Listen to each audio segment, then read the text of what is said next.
자, 안녕하십니까 여러분. 꽃보다 취업 강원 대표입니다. 오늘은 롯데캐피탈 채용 공고를 가지고 왔습니다.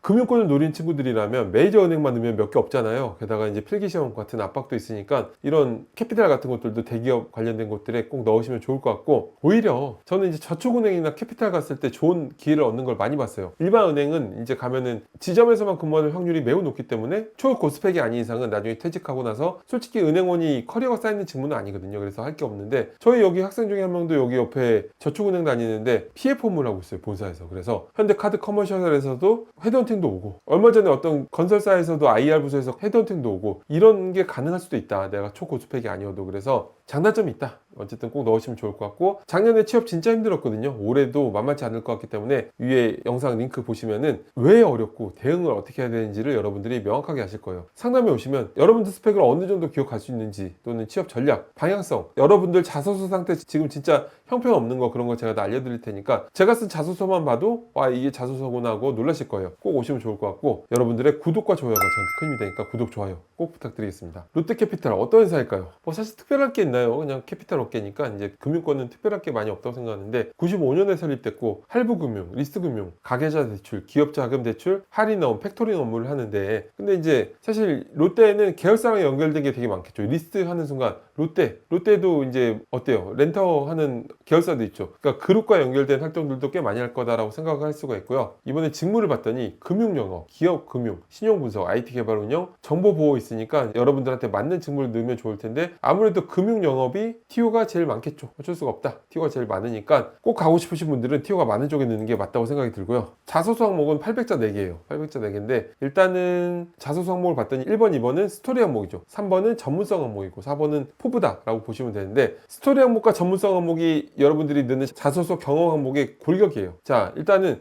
전문성 항목이 3번이잖아요. 직무 경험 쓰라고 되어 있는데, 보통은 직무 경험이 전문성 항목이 맞거든요. 그런데 여기는 좀 뭔가 모호하게 나와 있어요. 왜냐면 직무 경험만 보고 이제 전문성 항목이다 싶어서 봤더니 강점과 양점을 기술해라, 장단점인 거죠. 그렇죠? 되게 애매모호하게 되어 있는데, 그렇다면 이걸 어떻게 적어야 되냐면, 글자 수가 800자라는 게 포인트죠. 일단은 3번 항목인 직무 경험부터 보면은 지원 직무 준비 과정에 한 300자 정도로 여러분들이 직무와 직접적으로 관련 있는 경험들을 타이트하게 풀어내는 거예요. 뭐가 있을까요? 중고 신입이나 인턴 같은 업무 경험, 또 관련 대외 활동, 관련 프로젝트, 협상력, 데이터 협력 같은 것들을 풀어내고, 그리고 거기서 전문성을 쌓았다라고 간략하게 적고, 그 다음에 여기는 스토리텔링 항목과 소제목으로 구별해서 장단점을 스토리텔링으로 넣으면 되겠죠. 이렇게 넣는 게 좋다. 자, 그럼 결국 1, 2, 3번에 다 스토리텔링이 들어가는 건데, 직무 경험 항목과 스토리텔링 항목의 차이는 제가 위에 영상 링크 드린 거 보시면 명확하게 아실 수 있습니다. 자, 그러면 스토리텔링에 대해서 알아볼게요. 스토리텔링은 내가 어떤 사람인지를, 캐릭터를 보여주는 거예요. 스토리를 꽉꽉 채워서 어떤 사람인지를 보여주는 거기 때문에 바로 상황을 제시하고, 그 다음에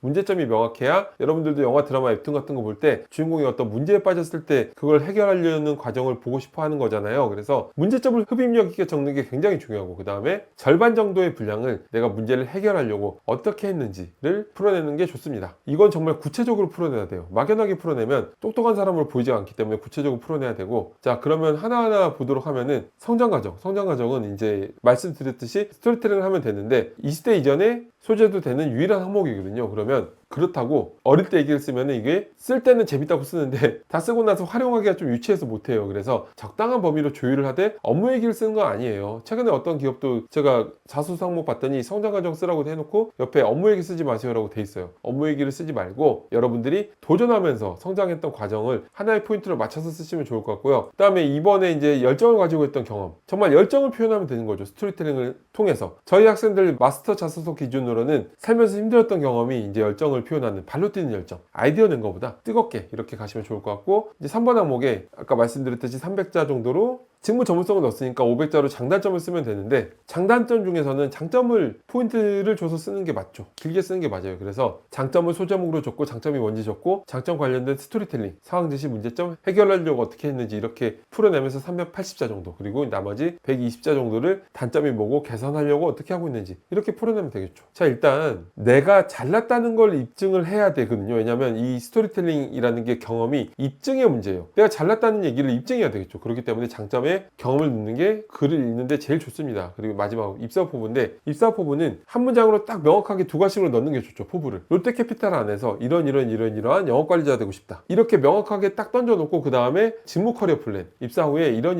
업무를 하다가 이런 걸 하고 싶고 나중엔 이런 것까지 하고 싶다, 구체적이고, 그리고 남은 어떤 분량을 내가 했던 어떤 경험들이 이 회사에 기여할 수 있는지, 기여라는 것도 이제 포부에 들어가거든요. 이렇게 적으시면 좋을 것 같고요. 오늘 롯데캐피탈 채용 공고 봤는데 여러분들한테 롯데캐피탈이 좋은 인연으로 다가오는 기업이 되었으면 좋겠습니다. 이걸로 마치겠습니다. 감사합니다.